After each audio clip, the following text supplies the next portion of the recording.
I've had 100% of my kids participating. Almost everybody is there almost every day at our daily Google Meets.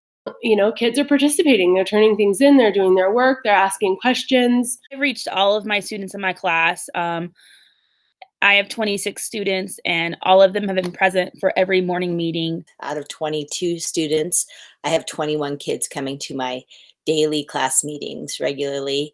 And I do have one student who's still waiting to get internet access. So I haven't seen her, but I've been in touch with her mom via other mediums such as texts. Twice a week, we meet at 1 o'clock for science and social studies time. And I have incorporated the national parks, and we travel to a different national park each week, or sometimes twice a week, but usually the big ones we've hit every week.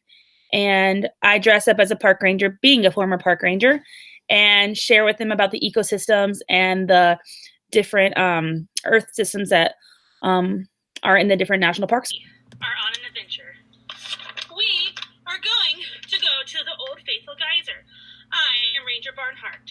I think it's really great when the kids are given activities to do in the moment with me, when they're participating, and then I'm having the kids hold up their work to the computer, and then I call on kids randomly, and they're willing to share and happy to share.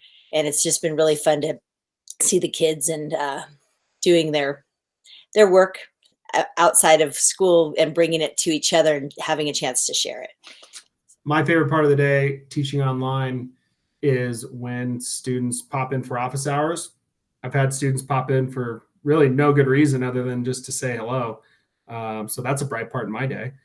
And just check in with them, see what if they've been riding any trails or hiking any trails or getting outside and just talking life.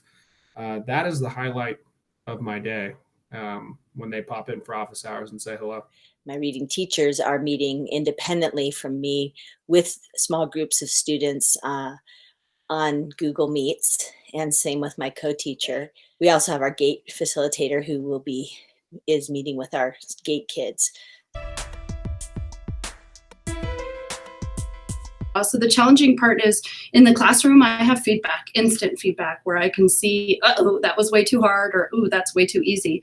And I can adjust and change. Well, here the feedback is, I don't know, because the activity is either completed or not completed. And if it's completed, I'm not really sure how much the parent had to help them, or if they were able to understand how to do the directions. How do you feel about distance learning so far with your son? Miss Madsen's extraordinary. So I'm enjoying getting a little bit of taste of what homeschooling would really be like, as well as the really luxury of the phenomenal schedule that she's set up for the kids every week. My son Spencer, who's in kindergarten with Miss Shoemaker, it's amazing the things that she's having kindergartners do. And he is able to do them, and he is able to access Seesaw every day, and she puts activities in there all the time. And he is absolutely actively engaged in learning. And not to say that he wouldn't rather be at school with his friends and with his teacher, but he is absolutely learning to read and improving in his reading, and he's practicing his math every day, and he is absolutely having a positive educational experience even during this pandemic. How do you feel about his education? Do you feel like it's continuing in a consistent manner now that we're back on? I do, but again, Miss Madsen has made that very much possible with the materials she sent home. The opportunity to follow the schedule really, to me, has given us the chance to stay on top of it. She has provided an environment where we really can continue.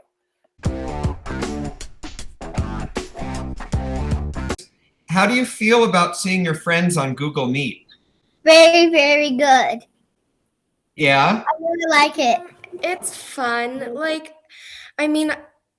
I do miss them, seeing them in person, but at least I do get to see them. I like being able to learn at home because, I'm in a space where I'm, okay, I'm here all the time, I can do this. I like how we can work in our own time. It doesn't have to be doing everything at one point and finishing at this other. You can kind of spread it out and do in your time and be with your family. Do you feel like you're learning? I do. I feel like we're doing 20 minutes of stuff on iStation every single day. And I feel like we're learning. I feel like I'm not like letting my brain go to sleep. Like it's summer, not winter. Programs? I like the different programs like Sharon and Freckle and Pebble Go and Brain Pop. Challenges are like sometimes my mom and dad are busy and I'm like, what do I do? But my sister can help me, so. Hello, everyone. It's Mrs. Flavin. I'm over by the rec center. Mac and Clancy and I made a chalk walk. You can make one of these on the bike path or in your driveway. All you need is chalk and some space. So this is what we've got. First is hopscotch. Go, Mac. This is my design for the rocket. If you see, this is what I made. We go into here, here's our rocket. This is where you sit to control the rocket. These are the seat belts.